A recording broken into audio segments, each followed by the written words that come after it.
All right, so we're going Conor McGregor's contract with UFC. Big expose there from Jake Paul. We're going Conor McGregor and Mike Perry. He really did fire him, according to Conor McGregor. And then we're going this story, which is Hulk Hogan thinks that Mike Tyson is going to get killed by Jake Paul. Now, this was off stage. I'm not sure if he knew that the Paul, podcast crew was going to blow him up like this. All right, Jesse on Fire, welcome back. Hey, look at the Conor McGregor Steve Jobs picture. That's new. He's like, yeah, while I'm not fighting, I am now a thought leader in all things as Steve Jobs was. Give me that. Dude, I want that picture. I'm gonna be honest, dude. I want that picture too. But that's ludicrous. Why is he wearing glasses like that? All right, so in this video, we're both going to talk about the Conor McGregor BKFC conflict with Mike Perry, because he apparently doubled down that he's really fired. Like, Mike Perry, you're fired for real.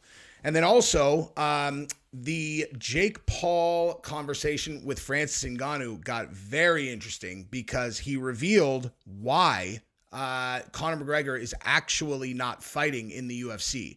And that information is extremely valuable. When I watched it, I was like, oh, that's for sure what's going on. Like, that is literally for sure what is going on. And I find that, fun, because it's rare that I get information about contract negotiations where I'm like, oh man, I never even thought about that. This is information I didn't have either. But just in terms of normally there's I can run an algorithm. Okay, this is what could be happening. This is how they would play it back, whatever. But he shared information that was not on my radar at all. That almost certainly is correct. So that is what we're going to do. Go ahead and subscribe to the channel if you haven't yet, and let's rock and roll. Okay, so Conor McGregor is back at it once again, stirring up drama. This is again about the Mike Perry, firing. And I'll tell you, dude, they threw a hypothesis about what's actually going on in this particular conflict that I think is pretty smart. So they said that he's addressed the alleged firing of BKFC star Mike Perry, UFC legend known for his brash attitude, yada, yada, yada.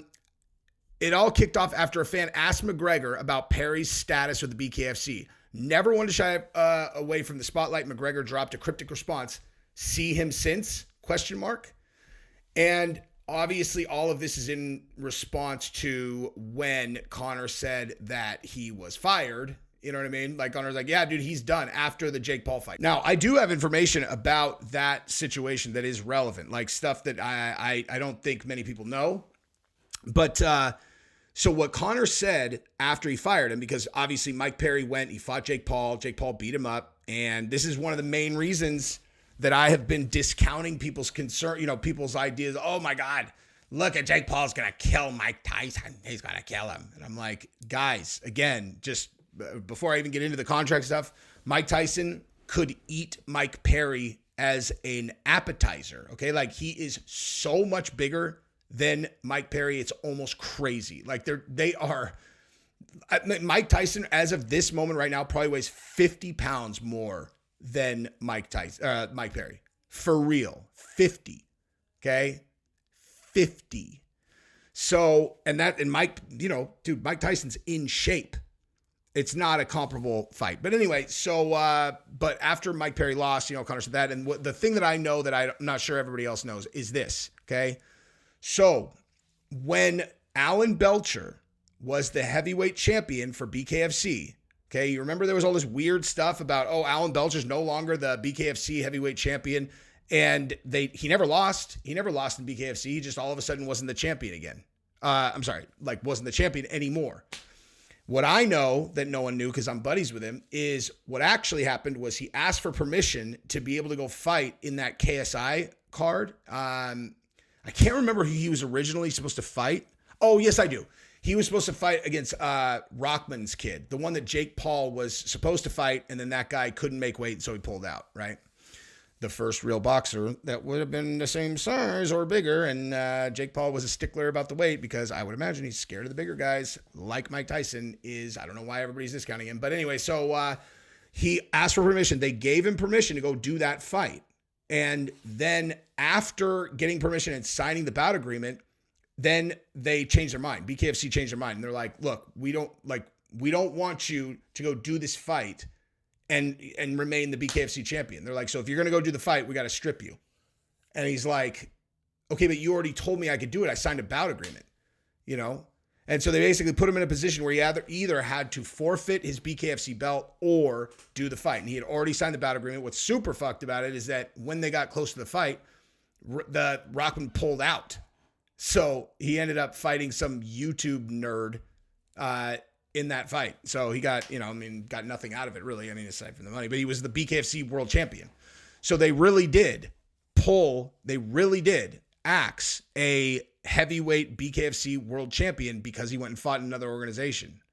Okay, that happened. Now with the Jake Paul thing, you know that Mike Perry's contract gave him the flexibility that he could choose one fight external of BKFC.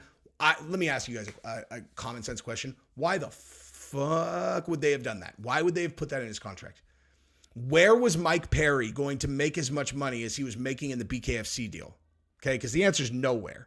There's no way anyone was going to pay him as much as what he makes in BKFC. And I'm not saying he's not worth it. What I'm saying is, like, when you're going to pay somebody more than anyone else will pay you or will pay, why would you give them contractual flexibility to be able to, like, do something that could potentially damage their brand?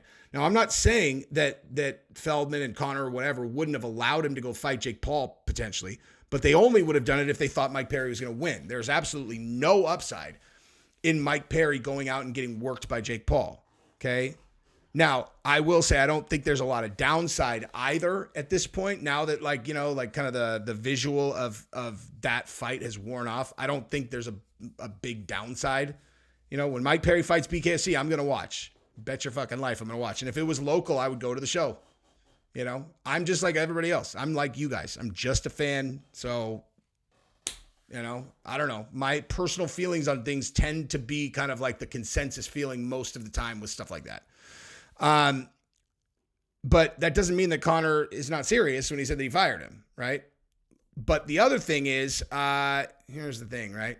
You go down here, and this is, will McGregor and Perry settle their beef in a bare knuckle brawl, or is this just another case of McGregor fanning flames for attention? Now, the only reason I'm going to say that I think that this was real is just the timing, because Conor was tweeting that right after Jake Paul lost, and given Mike Perry's reaction to it in the press conference, he didn't seem like they had planned out, hey, if you lose, we'll hype a beef. But at this point, that seems like common sense. If Conor is, intending on going to BKFC after he gets out of his UFC contract. And on that note, let's listen to what Jake Paul said about why Conor is being held up by the UFC, because I guarantee you that he's right about this. And this has directly to do with a forthcoming Mike Perry and Conor McGregor fight. All right, let's do this thing. Watch this.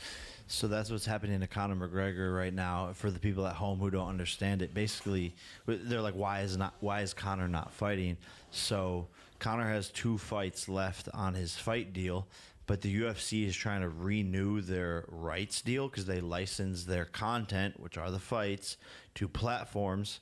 So they're trying to renew their deal with their negotiating multiple people, but let's say it's going to go with ESPN. They're trying to renew the deal and get him the most amount of money. So a part of that negotiation is, hey, we have Conor McGregor for 2 more fights. But if he were to fight now, that wouldn't be a part of the negotiation. The company would be like, oh, yeah, well, you only have Conor for one fight. So that's why Conor's not fighting right now. And this is what they do to the fighters is, if you sign the contract that you didn't sign, if you win, then you're like locked in for 3 more fights or something like that. And there's each contract is different, but you basically don't want to win because then you're locked in for 3 more fights, and then you have all these triggers, is what they're called. He's referencing the champ clause, but the triggers I will tell you about also, because he's 100% right about this. Where if you do something, then this happens, or if you lose, then this happens. And so you're basically just like owned and operated across the board. But what you did is super historic because you chose to get paid less to be able to be free. And then now it's worked out in your favor because you had 2 of the biggest boxing matches, in the past couple of years. Yeah, because I get to the point that I realize that there is more value in my freedom than in the contract, than what I can get in the contract. Okay, but let me make a very, very important point about this, okay? Because bottom line, Francis did exactly what he's saying, but he took so much less money. He was getting paid $600,000 total, okay? He was offered a $4 million base salary at one point that they turned down. Base salary that they turned down. He's making $600,000 per fight, okay? That was a tremendous risk that he took on himself, which played out and worked because Francis is an absolute savage. But do not get it misunderstood. Like, if other people just do what he did and they lost one of those fights, their career is over. He was gambling with his entire life when he did that, which is very impressive. And I commend you so. Oh, did that really just happen? And what I can get in the contract. And I commend you so much for being the first fighter to do this and to move to the PFL, where we value fighters' rights, their likeness, we pay them what they're worth. The list goes on and on and on. But you were the first one to do it. That was at the top of the game. Okay, so Eddie Alvarez says, first, I did it twice before he did it once. I even got sued by a company. Right. But you weren't the champion of the UFC when it happened. No offense, Eddie Alvarez. It's not the same. And I guarantee you that he did not turn down what would have been $5 million per fight in order to take $600,000 to get free. I'm sorry. I'm just guessing that, because I know that was the biggest offer that they had ever made to a heavyweight. At least that's what they said. What? Without knowing Brock's deal, right? I'm sorry. Maybe not ever. They said it would have made him the highest paid heavyweight in the organization at the time. Maybe. I'm not sure. It doesn't matter. Fucking $4 million base salary, and they turned it down. Okay, I know that for a 100% fact. So, yeah. I mean, listen, dude. But the TV deal, that is very interesting. I did not know about that. But I mean, well, let me take that back. I did know that they're negotiating a new TV deal. And when Jake lays it out like that, you're all, dude, that's probably literally exactly what's going on, except for one thing, except for one big thing, which is Conor pulled out of his fight in June. Okay. So there's that, right? The reason Conor's not fighting is because of the TV deal, or, whatever. Yeah. But Conor was scheduled to fight and he pulled out at the last minute with a broken pinky toe. Okay. So let's be real here, dude. Like, as I'm not disputing anything, literally nothing. I'm not disputing anything that Jake Paul has said here. I'm just saying that if we're being realistic about the reason why, Conor's not fighting right now, it's not just because of this. It's because he pulled out of his fight. You know what I mean? He could have had one of his two fights knocked down right now. You know what I mean? That's just a fact. So, but that is very interesting, and that's good information that Jake shared there. All right. So also in this video, we have Hulk Hogan has some thoughts on the Mike Tyson and Jake Paul matchup, which we are going to watch right now. Brother's too strong, bro. He's too strong, right? Yeah. And he's like really actually super f***ing strong. Like, he doesn't look like it. He maybe does look like it a little bit, but like the weight he pushes in the gym is impressive. Yeah, last night, as soon as I saw him set the guy up who left, he kept going overhead right. Oh my God. Yeah. Yeah. Really. No, seriously. And he has a left hand now that looks like it's firing off. He's I love Mike to death. I don't want to kill Mike. Jesus. Tyson. Yeah. Bro, we have to talk about this. Is this the podcast? Yeah, is this the I'm excited. Should we just give him headphones? Yeah. Please, dude. Oh my God. This is hilarious to me, dude. He's gonna kill Mike Tyson. Really? Hulk Hogan with the take of the year. Listen, I'm not saying Jake is not awesome. He is. Jake is super good. He's getting very, very good. Listen, let me tell you something right now. When Jake Paul is in the Olympics next year, if he really does that, I will be so fired. I'll wear Jake Paul like American flag shirts every day, okay? Like, I will be rooting for him to win 100%. He's with us, by the way, in case you guys were not clear on that. He's one of us, okay? But He's fighting Mike Tyson. Now, let me just say one thing here. The idea that the strength is going to be the differentiator in this fight is so ludicrous to me. I'm like, strength. That's what you're going with. His strength.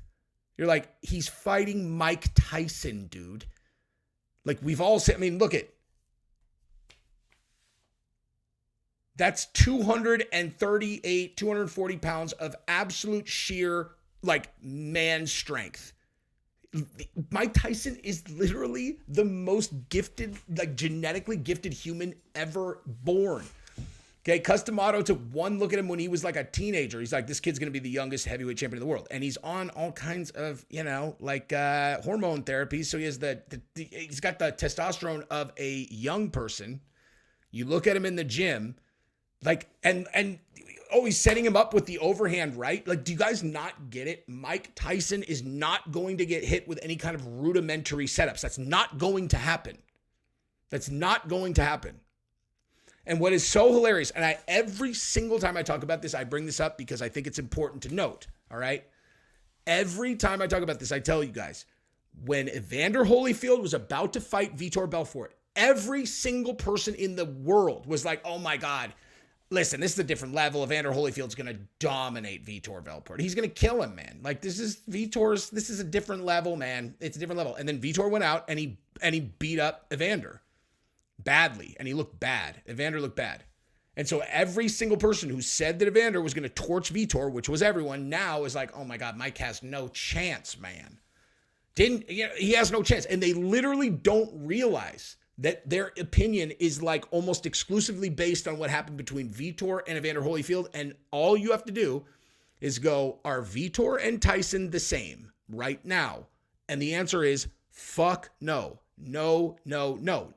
Go look at training of Evander right before that fight. He looks like he's in slow motion. Mike Tyson looks like he's in his prime. Not to mention, Evander took a lot more head trauma than Mike, dude. A lot more. Like a lot more. That guy was a fucking tank, dude. He got punched 1 billion times every single fight. And he, Anyway, I've talked enough about this particular topic, but I just find it hilarious that Hulk Hogan says that Mike Tyson's going to get killed by Jake Paul. Like, die. Anyway, that's probably enough for today. Love you guys.